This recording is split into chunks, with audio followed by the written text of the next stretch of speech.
Vamos fazer a leitura então de Efésios 4, verso 11.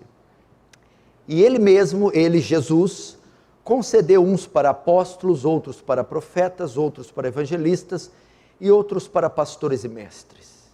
Com vistas, propósito, porque que ele separou esses oficiais?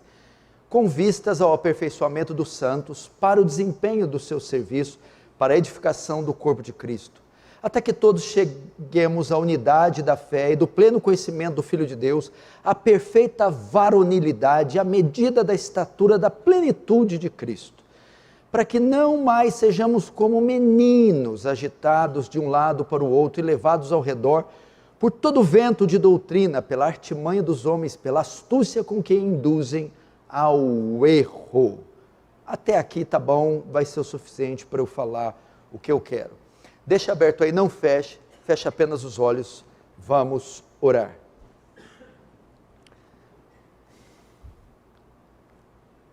Pai Santo, recorremos a Ti e a Tua graça essa noite.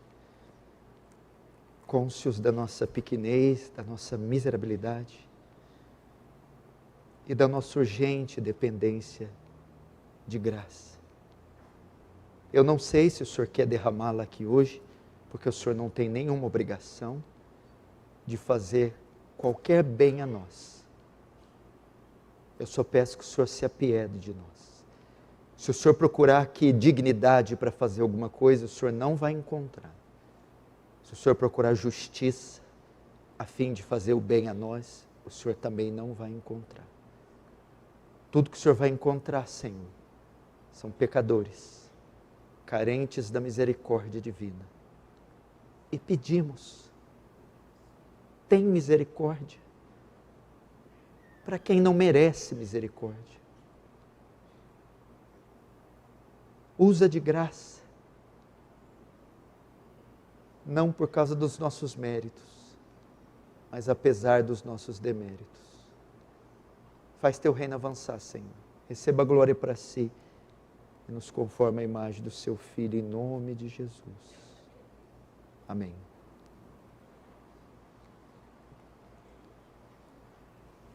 Presta atenção aqui. Domingo que vem eu volto com a série de Apocalipse e vou pregar sobre a queda da grande meretriz, da grande Babilônia. E depois o capítulo 19, encerrando o 6º ciclo, e aí entramos no último, 7º ciclo, e vamos encerrar o livro de Apocalipse. Mas hoje é uma palavra pastoral muito oportuna, muito pertinente e necessária para todos que vão nos ouvir no Brasil, fora do Brasil, mas essencialmente para a Igreja Aliança do Calvário, a qual eu sou pastor. Eu vou falar sobre amadurecimento espiritual, crescimento espiritual, mas o tema de hoje é crentes que nunca crescem, que nunca amadurecem. O objetivo da minha mensagem é estimular você a sair da estagnação. O objetivo da mensagem é estimular você ao crescimento espiritual, ao desenvolvimento da sua fé, a sair da zona de conforto, do ananismo, da anorexia, da anemia e voltar a crescer. Eu quero trabalhar os seus músculos hoje espirituais. Eu quero alongar você. Eu quero estimular você a começar a dar pequenos tiros até correr uma maratona e voltar à forma física, espiritual, que parou, estacionou. E a ordem para nós não é a zona de conforto. Há mandamentos na Bíblia ordenando o nosso crescimento, o avanço espiritual. E se você não obedece, você está em desacordo com a palavra. Nós sabemos que vida cristã não é ausência de lutas, sofrimento nem dor. Você sabe disso. Essas coisas são comuns e nos acompanharão por toda a vida. dor, sofrimento, tribulação, são comuns. Entretanto, muito do sofrimento, da dor que os cristãos passam, que vocês passam, é fruto, é causado pela imprudência, imaturidade e falta de discernimento, os quais, se você não tivesse, lhe poupariam muita dor de cabeça, muita tribulação, muito sofrimento. Veja só, sofrimento, dor, tribulação são comuns, são patentes ao crente. Entretanto, muito do que nós sofremos é em razão do ananismo espiritual, é em razão da imprudência, imaturidade. E estes cristãos, que já estão há 1, 2, 10 anos na igreja, mas não se desenvolvem, estão sempre envolvidos em uma série de tropeços, escândalos, cabeçadas, em razão da sua imaturidade. É o que eu chamo dos crentes sofrenildos. O que é o crente sofrenildo? Ele sofre porque ele vai correr sem amarrar os cadarços, ele cai, arrebenta tudo. Isso não é uma tribulação. O pobre infeliz não se deu conta que precisa amarrar os cadarços antes de correr. Então cai e se arrebenta. Aí você tem que socorrer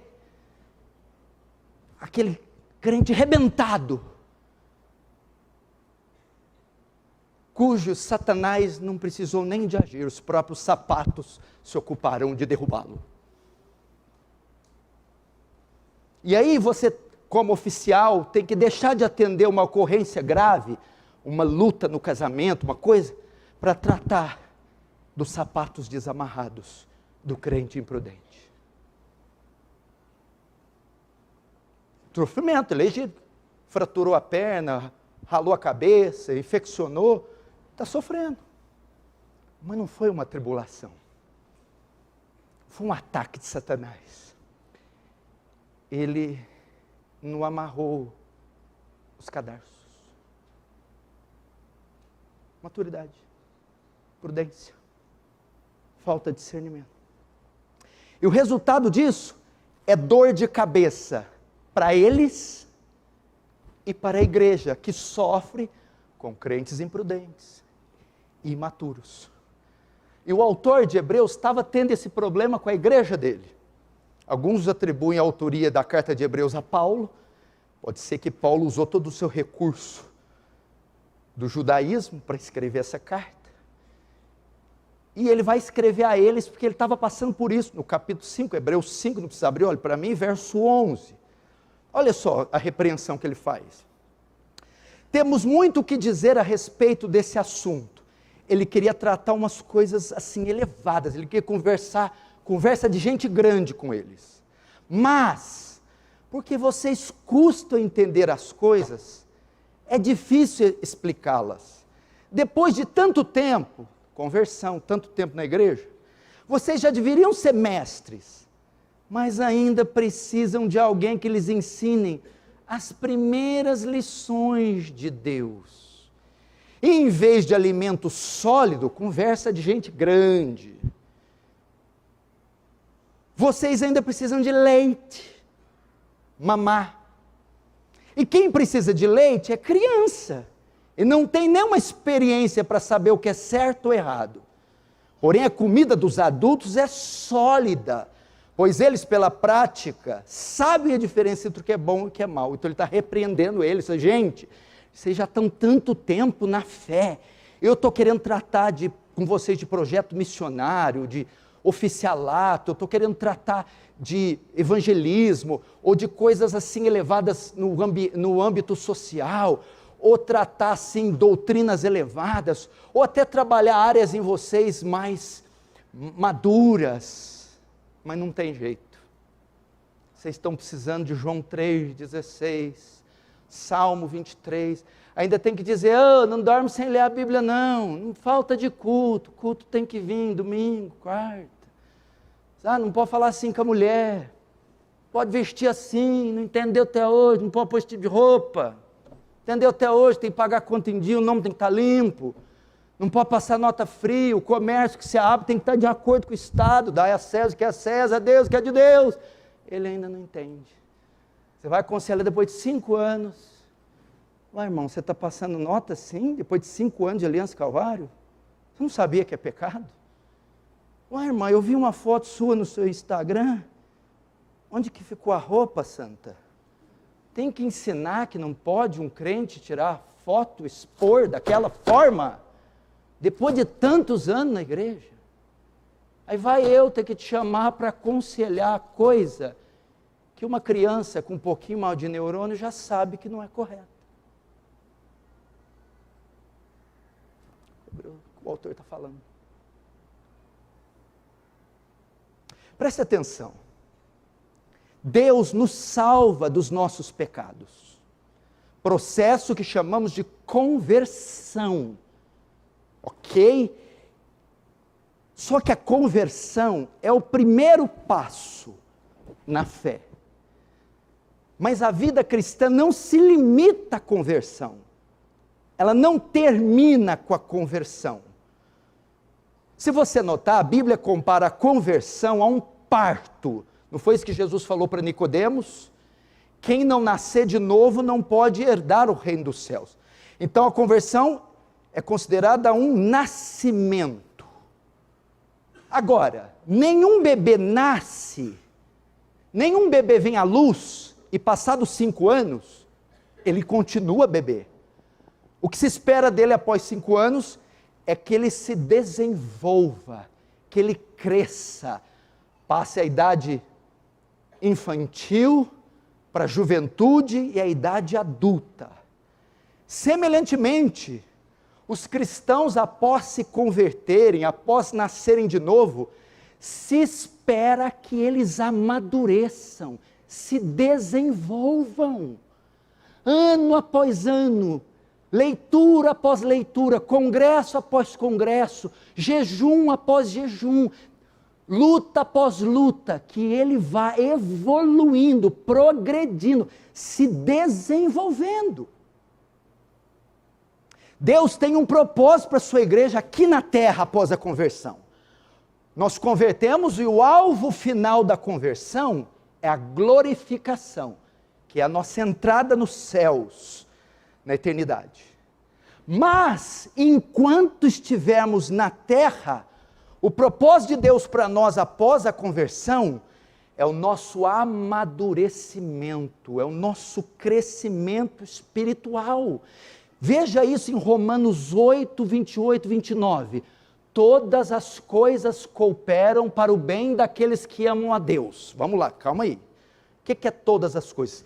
Tudo que ocorre debaixo do céu após a nossa conversão, tudo, a vida diária, coopera para o bem. Que bem é esse? 29. Para que nós sejamos conformes à imagem de Cristo. Tudo nessa terra trabalha para nos aperfeiçoar, para nos fazer a imagem, o modelo, o padrão de Cristo. E é isso que o texto de Efésios trata, o texto que nós abrimos, Efésios 4. O que está acontecendo aqui em Éfeso? Paulo, após de tratar de assuntos doutrinários, bem teológicos, no capítulo 1, 2 e 3 de Efésios, agora no 4 ele passa para tratar de assuntos práticos. E no verso 6, Paulo diz como e através de quem Deus age. Através de quem Deus age, Deus atua na igreja. Veja o verso 6. Efésios 4, 6. Olha lá. Um só Deus e Pai de todos, o qual é sobre todos, e age por meio de todos. Ok? O que Paulo está ensinando aqui? Como Deus age, ou através de quem? Por meio de todos. No Antigo Testamento, Deus agia apenas através de um grupo limitado, rei, sacerdote e profeta. Agora hoje, Deus age através de toda a igreja, de todos os cristãos. E como Ele faz isso? Através dos dons que Ele deu à igreja. Está do verso 7 ao 11. Ele deu dons, Ele distribuiu dons. Por isso que fala que Ele subiu ao alto, levou cativo o cativeiro e deu dons aos homens. Ele distribuiu dons. Todos os crentes possuem dons. E Deus então age através dos dons que Ele deu a todos os crentes. Ok? Isso está no verso 7 a 11. E aqui no caso são dons ministeriais, verso 11. Ele concedeu uns para apóstolos, outros para profetas, outros para evangelistas, outros para pastores e mestres. Então, Ele age na terra através de toda a igreja, todos os crentes, dando os dons a eles. E no caso aqui, dons ministeriais. São dons ministeriais, apóstolo, evangelista, mestre, pastor e profeta, para servir a igreja. Ok? Deus distribui esses dons para eles servirem, ministrarem a igreja. Mas para qual fim? Por que Ele separou esses dons? Por que Ele deu os dons a eles? Para quê? Qual o propósito? O verso 12. Com vista ao aperfeiçoamento dos santos. Que isso? Presta atenção. Portanto, esta é a lição principal desse texto. Deus separou esses dons para o amadurecimento, aperfeiçoar. O que quer dizer essa palavra? Tornar perfeito. Deus separou esses dons para o amadurecimento, desenvolvimento espiritual. É isso que Paulo está dizendo aqui. Que se Deus separou isso, quando usa o termo santos, está falando de convertidos, já estão convertidos. Mas a fé não se limita a estar apenas convertido. Agora Deus exige que eles se desenvolvam, que eles cresçam. Por isso separou ministérios para este fim, aperfeiçoar. Aqui aprendemos três lições. Primeira lição, escute, Deus nos chama para crescer. Não podemos ficar estagnados. É uma ordem. Deus nos chama para crescer. Deus nos chama para nos desenvolver. Essa é a primeira lição. Não existe conforto no reino. Amós está escrito assim: ai daqueles que andam à vontade em Sião. Paulo compara a igreja ao reino, ao quê? Campanha militar, guerra, luta, combate. Combate, guerra, luta não é lugar de conforto. Segunda lição, a ordem é dirigida para qual categoria de crentes? Qual categoria que Paulo está chamando para crescer? Os pastores? Não. Os diáconos? Não. Os oficiais? Não. O texto diz, querendo o aperfeiçoamento dos santos. A palavra dos santos envolve todos os salvos, todos os membros da igreja. O idoso, o velho, o jovem, o casado, o solteiro. Todos os cristãos.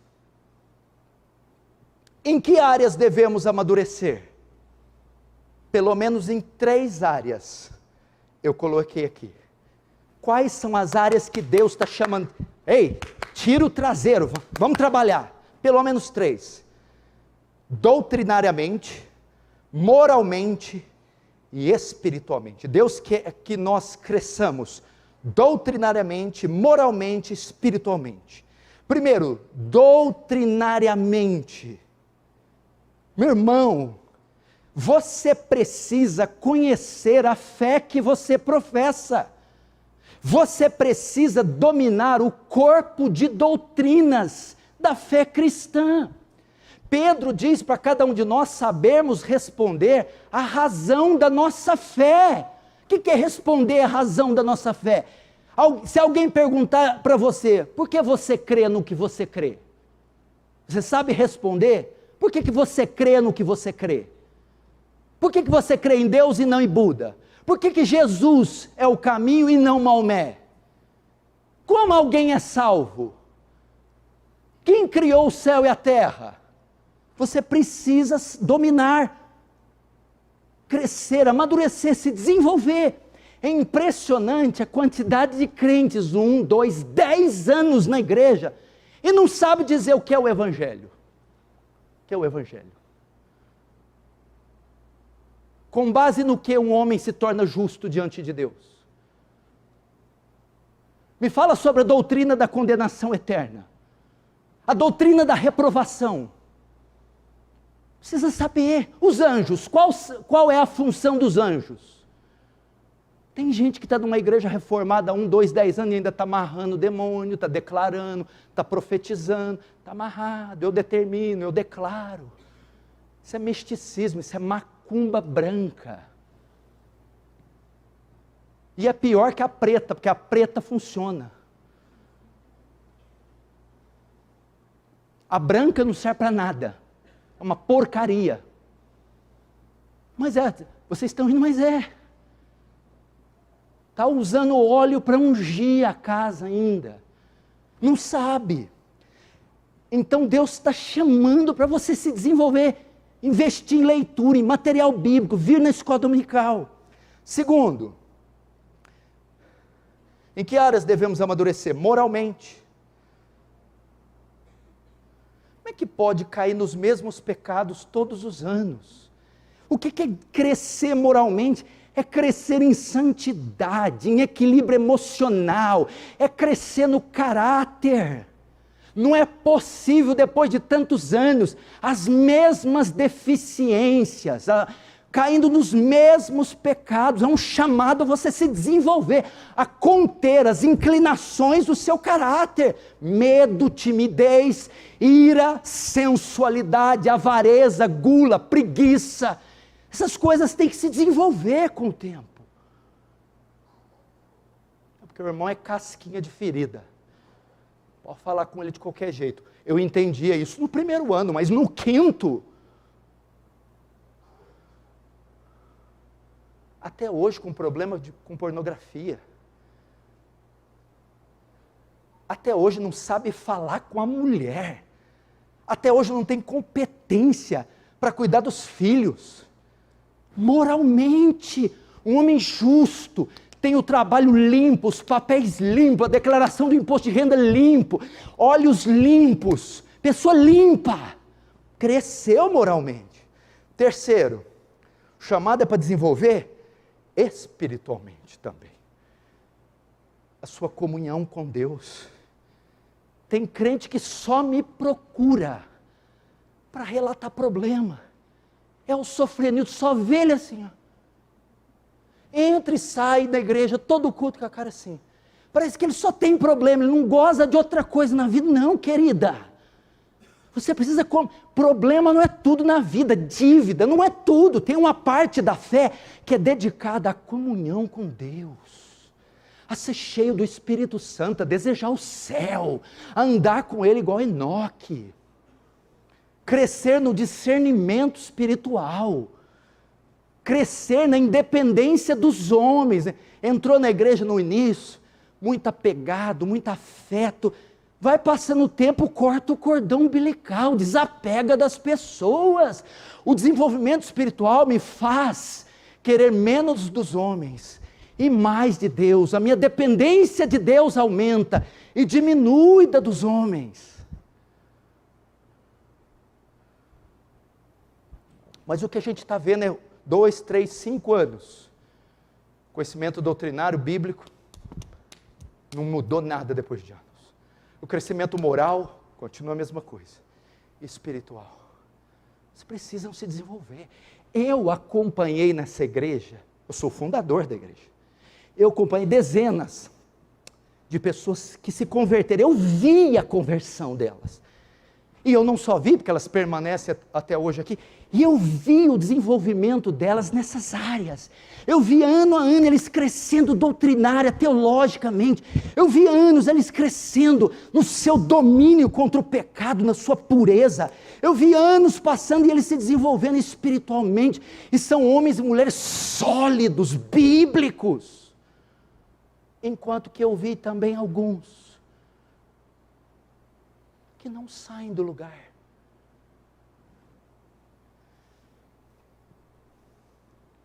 Paulo agora começa, que esse é o desejo de Paulo, e é o meu também. Pode pegar o microfone? Vem cá explicar a justificação pela fé para mim. Ai, se eu faço isso, hein? Fique tranquilo, não vou querer ninguém morrer de infarto agora. O Evangelho em 3 minutos. Doutrina da eleição, Pai Santo. Ou melhor, pastor, eu vou mostrar meu desenvolvimento, vou deixar meu celular com o senhor, com a senha. E o histórico dos últimos 30 dias, pode ver, pastor, só site evangélico. Paulo começa desejando o crescimento doutrinário. Veja o verso 13. Primeiro ele fala por que separou os dons, para o amadurecimento dos crentes. Agora em qual área? 13. Até que todos cheguemos à unidade da fé. Até aí, a unidade da fé. Até que todos cheguemos. O que é isso? Alcançar. Significa que não alcançou. Ele quer que os crentes alcancem. Cheguem lá. No que? Unidade da fé. Fé aqui é a fé professada. É o corpo de doutrinas. É a fé cristã. Deus quer que os irmãos creiam na mesma coisa. Que eles entendam a mesma coisa. Ele não quer uma igreja desequilibrada no entendimento das doutrinas. Ele não quer um irmão que conhece muito e o outro que não conhece nada. Ele quer que todos cresçam doutrinariamente. Vocês precisam se desenvolver. Não pode ser só o Tales, não pode ser só o Cunha, só o Tiago, só algumas mulheres que devam conhecer bem a Escritura, as doutrinas, mas toda a igreja. Aqui Paulo fala de duas coisas: unidade doutrinária e maturidade doutrinária. Primeiro, unidade doutrinária. Paulo não quer confusão doutrinária. Membros da mesma igreja que entendem a mesma doutrina de formas diferentes. Um entende uma coisa, o outro entende outra. Confusão doutrinária. Na mesma igreja, pessoas se divergem, não compreendem aspectos da fé, aspectos da doutrina. Paulo não quer que todos entendam a mesma coisa, creiam na mesma coisa, confessem a mesma coisa. E às vezes não é assim. Termina um sermão, nossa, eu adorei o sermão, eu não gostei. Nossa, eu entendi, você viu que bem? Não, eu não entendi nada. Nossa, eu tenho dificuldade com a doutrina. Eu não tenho. Paulo quer. E segundo, maturidade doutrinária. Um compreende, a primeira é, um entende uma coisa, outro entende a outra. A segunda é, um compreende e o outro não compreende. Um compreende com clareza a exposição de Apocalipse, a escatologia amilenista, compreende com clareza acerca dos dons espirituais de Coríntios 12, 14, compreende com clareza a doutrina da justificação pela fé. O outro não entende, por quê? O outro está atrasado, não se desenvolve, não cresceu. Deus então não quer uma igreja dividida, ou desigual doutrinariamente. Mas por que isso acontece? Isso acontece porque alguns não se desenvolvem. Você sabe o que é a doutrina da membresia da igreja? Você sabia que nessa igreja tem os membros e os não membros? Quem são os membros? Aqueles que professam a nossa fé, aqueles que subscrevem a nossa confissão de fé, aqueles que passaram pelo batismo ou por aclamação, e eles foram aprovados pelo seu testemunho, e eles concordam com o nosso corpo doutrinário. Nós somos uma igreja batista reformada, calvinista, cremos nos 5 pontos de Calvino, nos 5 solas, e tem os não membros, que é os que ainda não se batizaram ou não foram aclamados, porque não têm um bom testemunho ou porque ainda não compreenderam a doutrina, por isso não se integraram no corpo. E tem os membros também que vivem como se não fosse membro, tem também esses, eu não podia ter esquecido. Deus quer isso. Pastor, mas eu só estou vindo na igreja porque eu quero receber uma bênção. Eu vou te mostrar como é que recebe bênção, aqui na palavra ainda, só você esperar. Se quiser, tem aquela ali da Voluntários, é grandona, tem óleo, tem sal, abençoa ali à vontade. Cobra um pouquinho caro, tá certo, mas abençoa. Dependendo do tamanho da bênção, né? Coisas caras, coisas valiosas custam caro, né? Assim, nada que R$1.000 não resolva para sua bênção.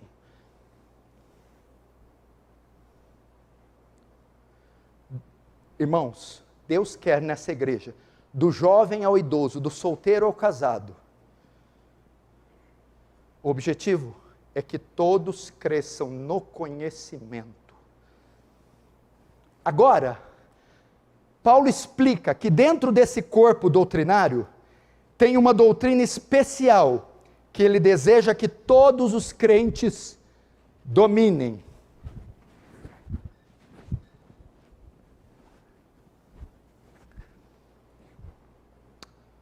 Ok? Paulo está falando agora da maturidade doutrinária. Quais doutrinas? Todas as doutrinas da fé. Mas dentro desse corpo de doutrinas, tem uma que Paulo diz, essa vocês não podem deixar de dominar, de crescer. Qual que é? Verso 13. Até que todos cheguemos à unidade da fé e do pleno conhecimento do Filho de Deus. Nossa maior ênfase dentro do conhecimento deve ser no conhecimento de Cristo. Ok? Mas espera aí, pastor, nós já não conhecemos Cristo? Sim, já conhecemos. Mas conforme o tempo vai passando, devemos crescer no conhecimento de Cristo, a pessoa de Cristo, a obra de Cristo. Porque Paulo fala o que no 13? Até que todos cheguemos ao pleno conhecimento. O que é o pleno? Conhecimento total, a extensão do conhecimento, a profundidade do conhecimento. O pleno, nós não atingimos ainda o conhecimento completo de Cristo. É isso que Deus mais quer que nós dominemos. Que é quem? O Senhor da sua fé, o seu Salvador, a pedra na qual a igreja é fundada, o seu cabeça. Deus quer isso. Que você conheça a vida de Jesus, a obra de Jesus, a morte de Jesus, a ressurreição de Jesus, o governo de Jesus. Você tem... Quem que é Jesus? Quem que é Jesus? Me fala quem que é Jesus. Você tem que conhecer. Jesus era aquele que estava na eternidade, porque Apocalipse fala, o cordeiro que foi imolado antes da fundação do mundo. Que é isso? Antes de tudo ser criado, já existia Pai, Filho e Espírito, em completa harmonia. Deus cria os céus e a terra e o homem à sua imagem. O homem cai. E ele entra em estado de condenação. Deus cria um plano de redenção. E da redenção, o Filho teria que vir. O Filho abre mão da sua glória, Filipenses 2. Esvaziou-se a si mesmo, a semelhança de homem. E ele se encarna do céu da sua glória para ficar no ventre de uma virgem, e nascer e ser vestido de ossos, nervos, músculos e pele, sofrer, suar, sangrar, sentir medo, fome e cansaço, sem deixar de ser Deus, união hipostática, 100% homem, 100% Deus. Para quê? O único homem que observou toda a lei moral de Moisés, a lei cerimonial, sem transgredir uma única vez, um único dia, em um único segundo, e cumprir toda a justiça de Deus, recebendo então o mérito do único homem justo que existiu, mas na cruz, ele é condenado, e acontece o que? A doutrina da imputação. Nossos pecados são imputados, lançados em Cristo, e na cruz, ele se faz pecado, para que o pecado seja tirado de mim. Mas se o pecado for tirado de mim, eu me torno inocente. Inocência não leva para o céu, mas justiça, mérito.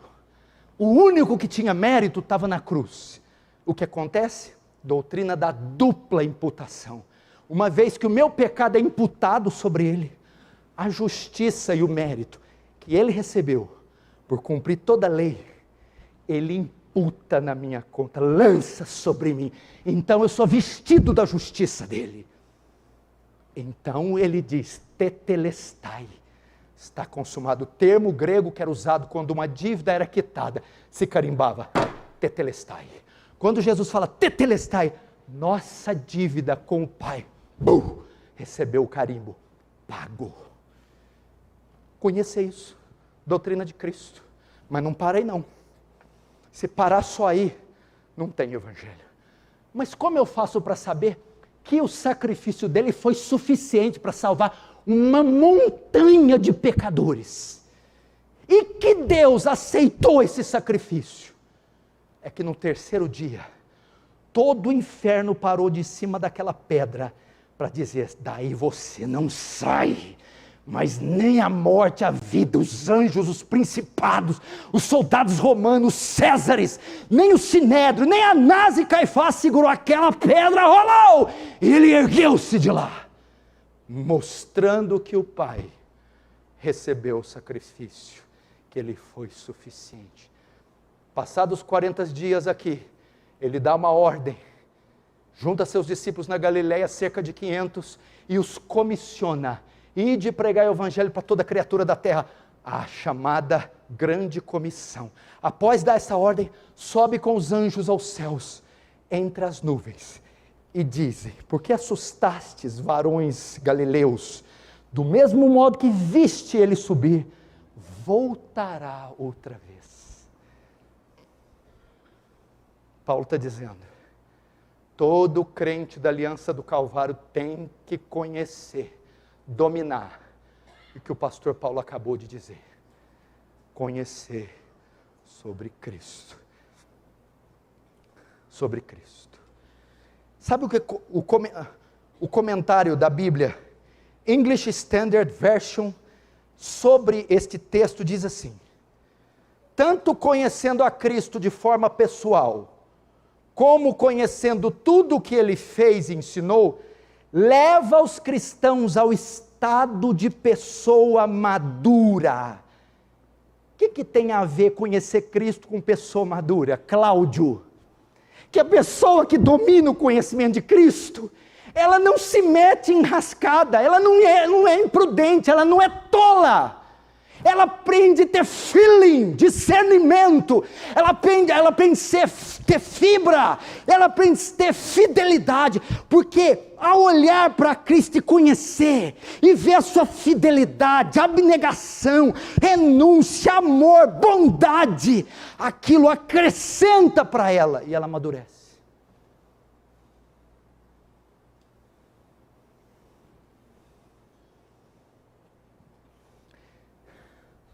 Crescer no conhecimento de Cristo evita problemas, sofrimentos. Conhecer sua humanidade, sofrimento, paciência, bondade, amor, traz crescimento. E é isso que afirma a sequência do verso 13, olha lá. Até que todos chegamos à unidade da fé e do pleno conhecimento do Filho de Deus. Essa palavra parece estranha, né? A perfeita varonilidade. O que é isso? Ficaria melhor traduzido assim, ó. Eu concedi esses ministérios para que vocês cresçam no conhecimento de Cristo, a perfeita varonilidade. Ficaria melhor traduzido, para que vocês cresçam no conhecimento de Cristo e se tornem pessoas maduras. Essa é a ideia. Perfeita varonilidade. Fala assim, ó, uma criança que tem barriguinha, papinho, perna lisinha, e um homem de barba cerrada, músculos riscados. O conhecimento de Cristo vai deixar vocês de ser um Bertinho para ser um Bertão. Essa é a ideia. Vai fazer vocês homens maduros. Ué, quem aprende com o sofrimento de Cristo? Não consegue passar sofrimento? Quem aprende com a fidelidade de Cristo ao Pai? Não aprende a ser fiel? Quem aprende a estar na boca da tentação? Aí eu pego. Não aprende com Cristo quando Ele fala, vai-te Satanás, por está escrito, não só de pão vive o homem, mas de toda a palavra que sai da boca de Deus. Quem não conhece nada de Cristo, é o bebezinho do papinho, da barriguinha.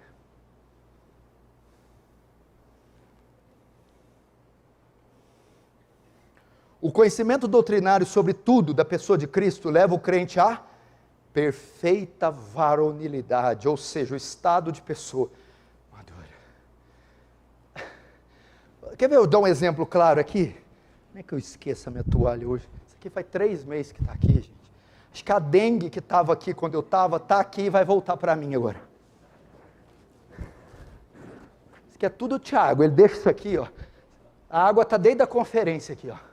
Tinha uma larva aqui, eu não sabia de que mosquito que era. Vai ter outro, tem que promover você, isso aqui é coisa de mulher. Teve uma época que ele pôs o Gabriel Dourado para cuidar disso aqui. Meu Deus. Até esqueci o que eu ia falar.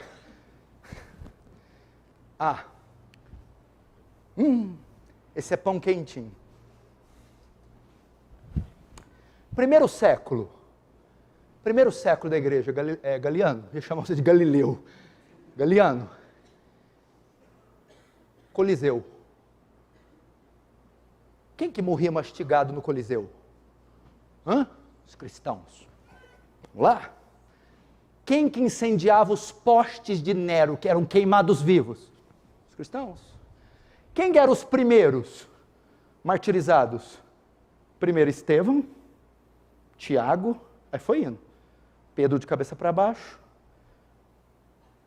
Paulo, decapitado em Filipos, amando dinheiro. Aí depois começou, leões. Vai procurar a história do primeiro século. Não tem um crente negando, titubeando. Vinha um soldado romano em grego e dizia, César istem Kyrios, César é o Senhor. Os cristãos, com olhos e rosto retesado, diziam, Jesus istem Kyrios, Jesus é o Senhor, e não negavam. Por que tinha uma fé dessa? Conhecimento de Cristo. Conviveram pessoalmente com Ele, andaram com Ele, viram Ele, ouviram dEle. Então, após a sua morte e ressurreição, era impossível que eles negassem o conhecimento de Cristo, em loco.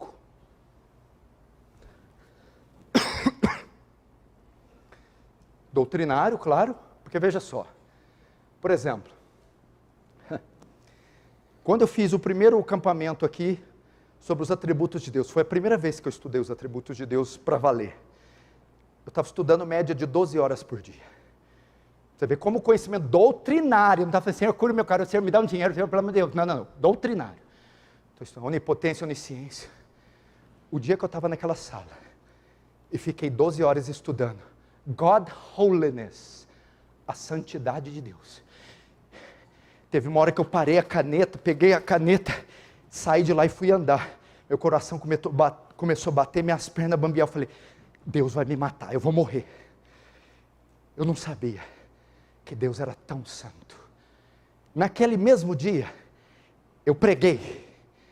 No meio da pregação eu pensava, Deus vai me matar igual matou Nadab e Abiú, porque eu não tenho moral, dignidade, para sequer mencionar esse atributo. Resultado, eu nunca mais vi o pecado da mesma forma. Eu nunca mais vi as coisas sagradas da mesma forma, porque eu conheci a santidade de Deus.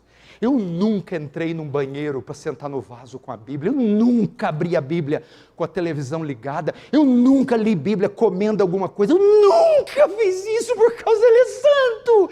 Por isso eu não tenho coragem de chegar atrasado num culto e tratar as coisas de Deus dessa forma. Porque ele é santo, santo, santo, 3 vezes santo. Os serafins para ficar lá tem que cobrir o rosto, senão são desintegrados.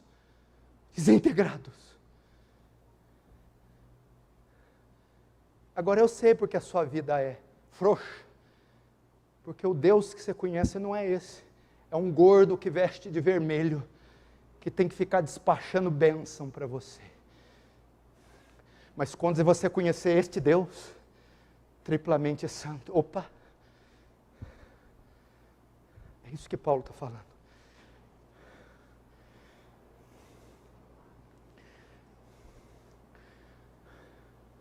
Você vai determinar para um Deus desse?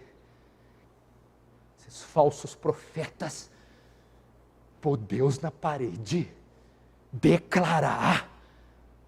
Sabe, eu vou te dizer, a única coisa que você merece, eu mereço, a única, o inferno. Esse você pode declarar, eu declaro que eu vou para o inferno, declara à vontade. Agora, Paulo sai dos aspectos doutrinários e vai para os aspectos práticos. Ele vai da ortodoxia para a ortopraxia. Sabe o que é ortodoxia? Por que Paulo começou na ortodoxia para depois ir na ortopraxia? O que quer dizer ortodoxia? Quando você vai no ortopedista, o osso está torto. Ortopedista, deixar reto. Ortodoxia, doutrina reta. E depois, ortopraxia, vida reta. Paulo está dizendo, não se tem vida reta sem primeiro ter doutrina reta. Por isso ele apresenta a primeira doutrina reta. E agora apresenta o estilo de vida reto. Então quem tem uma vida torta, é porque tem uma doutrina torta. Se você não entender bem a doutrina, a teologia, a Bíblia, isso vai convergir, resultar numa vida fraca. Então eu posso dizer que muita gente vive uma vida espiritual fraca, porque o conhecimento acerca de Deus é fraco. Agora, Paulo mostra na prática o modelo de cristão maduros que todos devemos ser. O que é crescer espiritualmente na prática? Qual o modelo de maturidade cristão? Sabe qual? Cristo. Olha só o que ele faz. 13. Até que todos cheguemos à unidade da fé e do pleno conhecimento do Filho de Deus, a perfeita varonilidade, à medida da estatura da plenitude de Cristo. Resumindo, Deus quer que todos se pareçam com Cristo, se desenvolvam espiritualmente. Tá, quem que é o meu modelo? Se eu jogar basquete, o meu modelo é o Michael Jordan. Se eu levantar peso, o meu modelo é Ronnie Coleman. Se eu jogar futebol, o meu modelo é o Edson Arantes do Nascimento, Pelé. E como cristão, quem que é meu modelo? Paulo? Não, Paulo não. Moisés não. Elias? Não, o pai Abraão? Não. Cristo. Mas Cristo? Cristo. Ele é o nosso modelo. Ele é o nosso modelo. Pastor, mas o padrão é alto. Claro. Quando você pensa em alguém, quando você pensa em física, você quer ser quem? Albert Einstein. Quando você joga bola, você quer ser igual Messi. Quando você faz ginástica, você quer ser igual a Nadia Comaneci, que recebeu 10 perfeito, o único 10 perfeito até hoje, na Olimpíada de Moscou. Então, se você quer ser cristão, seu modelo máximo, Cristo. Aqui Paulo ensina qual deve ser nosso estilo de vida. Cristo é o alvo que devemos perseguir. Seu caráter santo, sua obediência, sua prudência, sua paciência, sua bondade, seu amor. Irmãos, fale como Cristo, haja como Cristo, se porte como Cristo, imite a Cristo. 1 João 2,6, aquele que diz estar nele, Cristo, deve também andar como ele andou. Diz que é cristão, tem que andar como ele. Estou quase terminando. Essa agora é a última parte. Ok?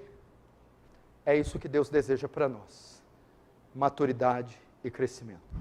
Agora vai a pergunta que você está fazendo. Como eu consigo isso? Como eu alcanço? Como eu saio do conforto? Como eu deixo de ser bebê e começo a criar pelos no corpo? Como?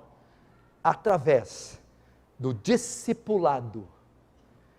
Você precisa ser instruído, ensinado, disciplinado por Deus e por homens. Para isso, marca aí, porque vamos voltar, mas vai lá em João 15 agora. Vai em João 15.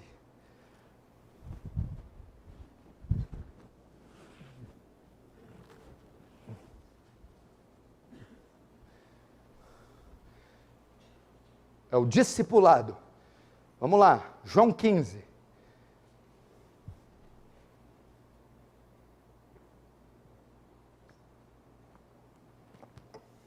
Verso 1 e 2. Eu sou a videira verdadeira, e o meu pai é o agricultor. Todo ramo que estando em mim não der fruto, ele corta. E todo que dá fruto, limpa, ou outra tradução, poda, para que produza mais fruto ainda. Vamos rapidinho aqui, olhe para mim. Jesus está fazendo o seu discurso de despedida. Ele será crucificado em alguns dias. E nesse discurso, que está em João 15, ele fala da importância de dar frutos. E menciona o discipulado. Ok? Ele começa, quem está em mim não dá fruto, o pai corta. Fala de quem não é salvo. Crentes nominais, estão na igreja, mas não mostra mudança. Mas ele diz, e todo que dá fruto, o pai limpa, para que produza mais fruto. Presta atenção.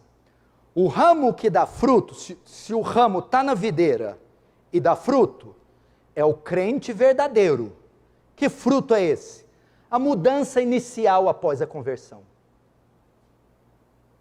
Está na videira, conversão. Fruto, a mudança no caráter, no ser inicial. E ele menciona que o ramo pode e deve dar mais fruto. O amadurecimento. Ok? Ele vai dar mais, mas já não deu o fruto. Sim, é a mudança inicial na conversão. Mas por que agora o ramo tem que dar mais fruto? É o progresso, o desenvolvimento, o amadurecimento. Como? O texto diz assim, aquele ramo que dá fruto, o pai poda. Imagine um agricultor ou um jardineiro num pomar. Aquele pomar está dando fruto. Mas ele precisa passar por uma poda, ele vai cortando, para que aquela árvore cresça mais e dê mais fruto. Para isso é necessária a poda. O que é essa poda? O discipulado que todos os crentes devem se submeter. Quando eles vêm para Jesus, eles mudam. Mas para que eles amadureçam, se desenvolvam, deem mais frutos, eles precisam da poda, do discipulado, da disciplina. Senão eles vão ficar estagnados. E existe aqui 3 tipos de discipulado para você se desenvolver. O discipulado pessoal, o discipulado coletivo e o discipulado individual. Isso é a poda. Escute, se você não se sujeitar a um discipulado, você não vai dar mais fruto. Você não pode cumprir o que Paulo está pedindo em Efésios. Crescer, amadurecer. É só com a poda o discipulado que você consegue. Primeiro, o discipulado pessoal. Que é isso? É investir em mim mesmo. Você tem que ter um tempo reservado para gastar com a Bíblia.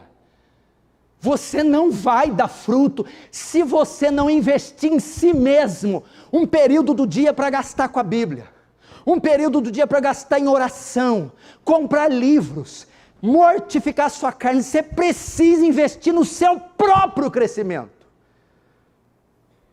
Segundo, isso está onde? Em Esdras 7:10, porque Esdras tinha disposto o coração para buscar a lei do Senhor, primeiro. Segundo, para cumprir a lei do Senhor, praticar. Terceiro, para ensinar. Esdras colocou no coração: eu tenho que aplicar o meu coração em compreender as coisas de Deus. Ele se discipulou, é o autodiscipulado. Segundo, o discipulado coletivo, a poda. Ele é feito na igreja. A poda se dá nos cultos, na escola dominical, na vigília, na reunião de oração, na comunhão com os santos, na santa ceia, no batismo, no evangelismo nas ruas. Geralmente, os crentes imaturos que não se desenvolvem, geralmente eles não têm compromisso com a igreja local. Vem a hora que quer, quando quer, do jeito que quer. Por isso estão estacionados. E terceiro, o discipulado, isso está onde? Atos 2:42. E perseveravam na doutrina dos apóstolos, na comunhão, no partir do pão e nas orações. Olha o discipulado coletivo. Estavam juntos na doutrina dos apóstolos, Bíblia, doutrina, na comunhão, koinonia, estavam juntos. No partir do pão, ceia, culto público. Terceiro, discipulado individual. É caminhar com alguém, é ter alguém para prestar contas, para confessar pecados. Você precisa de alguém para repreender você, ensinar você, alguém para caminhar com você. Por que que não se desenvolve? Porque não caminha com ninguém, não presta conta para ninguém, não aceita a repreensão de ninguém, não vai crescer. Você precisa, Jesus andou com os 12, ensinou, orou junto, repreendeu, exortou, consolou, e eles foram amadurecendo. Procure um pastor, procure um diácono, procure um ancião, uma irmã piedosa, um irmão piedoso, preste contas, peça conselhos, e aceite a repreensão. Atos 8:30, lembra de Filipe e Eunuco? O eunuco estava passando e lendo Isaías. Aí Filipe falou: você entende o que você lê? O eunuco diz: uai, como é que eu vou entender se alguém não me ensinar? Então sentou com ele e ensinou. Tem gente, como é que eu vou saber se alguém não me ensinar? Precisa de alguém para te ensinar.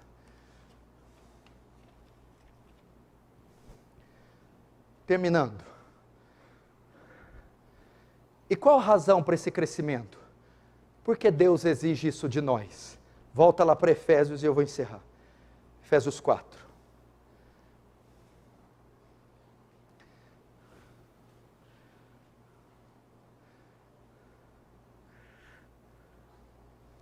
Qual a razão para esse crescimento? Por que Deus exige isso de nós?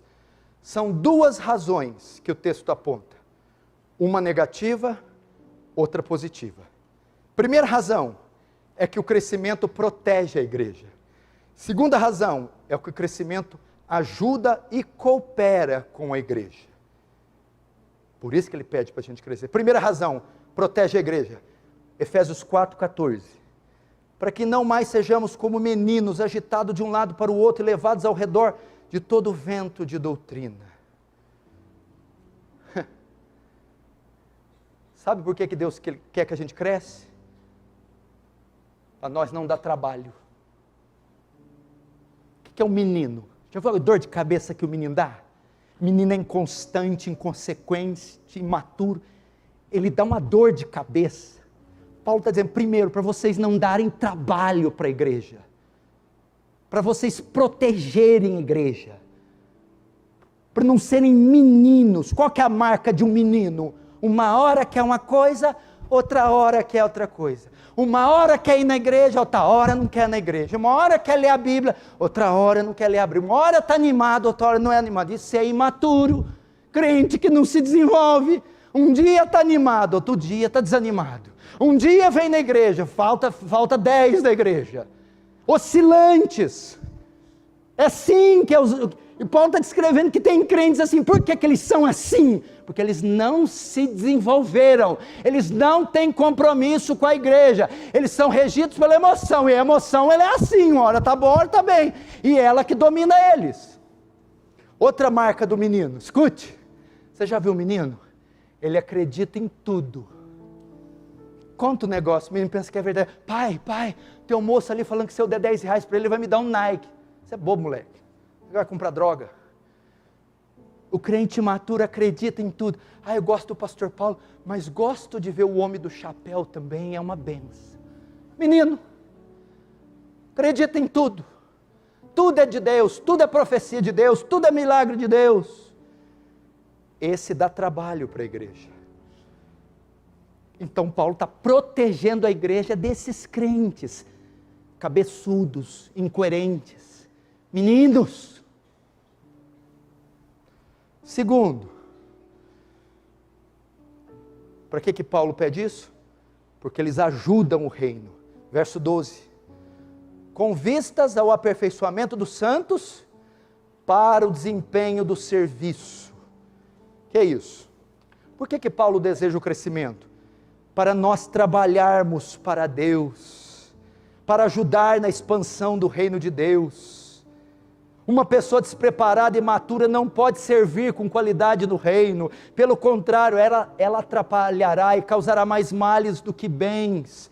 Então Paulo pede o desenvolvimento, porque crentes maduros podem servir para o reino, podem trabalhar, podem expandir o reino. Nesse sentido, Deus deseja o nosso progresso para que sirvamos. E o resultado? A igreja ganha com isso. Verso 12, para a edificação do corpo de Cristo. O que quer dizer isso? Se a igreja for homogênea, doutrinariamente, no conhecimento de Cristo, na prática de vida semelhante a Cristo, vai haver a edificação do corpo. Teremos uma igreja sólida, madura, homogênea. Teremos membros saudáveis, com bom testemunho, membros independentes, trabalhando para o reino. Edificado aqui é um termo tirado da construção civil, fundamentada, alicerçada. Irmãos, esse é o desejo de Deus para vocês. Crescimento, amadurecimento. Vamos orar, fecha os olhos, curva a cabeça.